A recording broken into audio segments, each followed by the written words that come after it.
बहुत समय पहले की बात है। एक घने जंगल में एक बड़ा हाथी रहता था। वह बहुत शक्तिशाली था और उसकी ताकत का सभी जानवर आदर करते थे। लेकिन दुर्भाग्य से वह अपनी ताकत का गलत उपयोग करता था और जंगल के छोटे जानवरों को परेशान करता रहता था।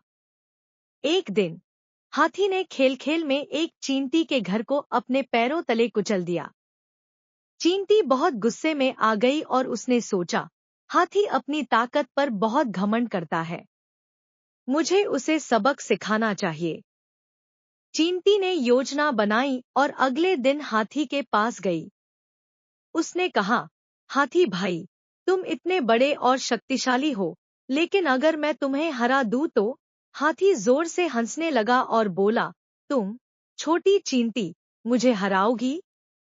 ये तो हंसी की बात है। चींटी ने मुस्कुराते हुए कहा, हंसने से कुछ नहीं होगा। तुम देखना, मैं तुम्हें कैसे हराती हूँ। हाथी ने चुनौती स्वीकार कर ली और हंसते हंसते चला गया।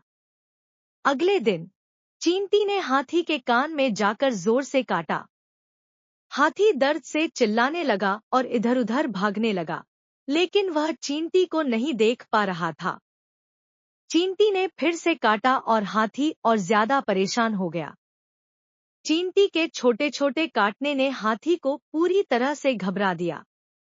आखिरकार हाथी थक गया और उसने चींटी से माफी मांगी। उसने कहा, मैंने तुम्हारी ताकत को कम आंका। मैं अब समझ गया हूँ कि किसी की ताकत उसके आकार पर नहीं, बल्कि उसकी बुद्धि पर निर्भर करती है।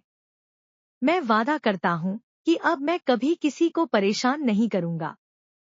चींटी ने हाथी की माफी को स्वीकार कर लिया और कहा, तुम्हारे अंदर शक्ति है, लेकिन उसे सही तरीके से इस्तेमाल करो।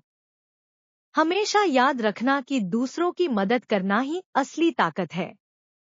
इस घटना के बाद से हाथी ने अपने व्यवहार में बदलाव किया और वह जंगल के सभी जानवरों का सबसे अच्छा दोस्त बन गया। और इस तरह छोटे और बुद्धिमान चींटी ने बड़े और शक्तिशाली हाथी को एक महत्वपूर्ण सबक सिखाया। शिक्षा, कभी भी किसी को उसके आकार या ताकत से मत आंको।